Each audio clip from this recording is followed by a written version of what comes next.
Ndugu zangu, kwa ninyi ambao au niseme watu ambao mnaamini vitabu, kuna sehemu moja nimesoma kwenye Bible imeandika Mungu alimuumba mtu mume na mtu mke. Sasa najiuliza, kabla ya Hawa hajaumbwa, ina maana Mungu alimuumba mwanamke mwingine pale? Hebu tujiulize hapo. Hicho kitabu kinasema hivi: baada ya Adam na Hawa kula tunda, yaani baada ya Adam na Hawa kula tunda ambalo walikatazwa, ina maana wakawa wametenda dhambi, wakajificha. Baadaye Mungu akaja, Mungu si malaika, akaanza kuwaita Adamu, kwa wapi si nini. Baadaye Mungu akatoa punish pale, akatoa laana kuwa mwanaume utakula kwa jasho, mwanamke utazaa kwa uchungu na viumbe vingine pale. Sasa tunasema hivi, sawa, baada ya kufukuzwa lile shamba la Eden, na shamba la Eden sio ilikuwa nchi gani mimi sijui, wanajua wenyewe.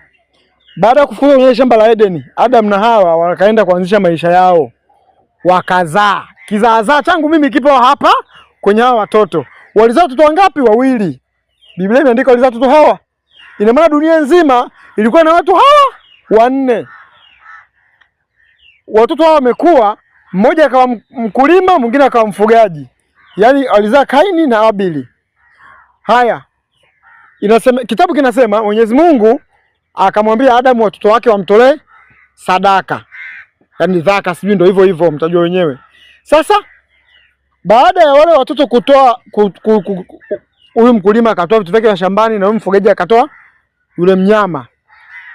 Baada ya kutoa sadaka, ikasemekana sadaka yule mtoto mdogo yule Abili ndio ikapokelewa, kwa sababu ni nyama, yani ni kondoo. Sasa tunajiuliza vipi baada ya lile tukio la sadaka pale, wale watoto wakapigana, mkubwa akamuua mdogo. Ina maana Kaini akamuua Abili. Swali linakuja sasa, baada ya huyu mdogo kufa, dunia ikabaki na watu wangapi? Watatu.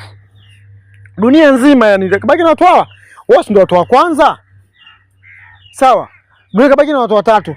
Sasa kitabu kinasema hivi, huyu Kaini aliogopa kurudi kwao, ikabidi akimbie.